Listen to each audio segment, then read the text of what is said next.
Okay, so here's an update from the last video.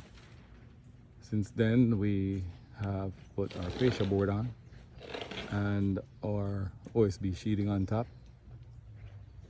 As you can see, it's a process, and so we have about half, a little bit more than half of it done. Sheeting is on and our underlayment for that side. That's the back of the house.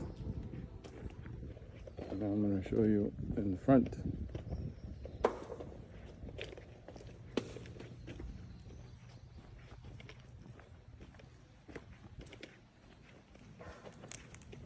View. Just want to tell you, if you decide you want to build a house, it's a lot of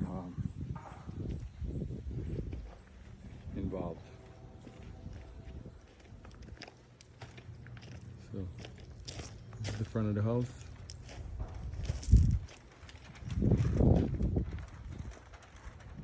We have sheeting done. Still have a roof to build up there where those two rafters are.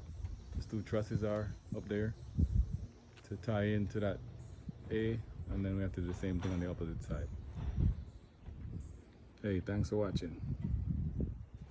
See you in the next one.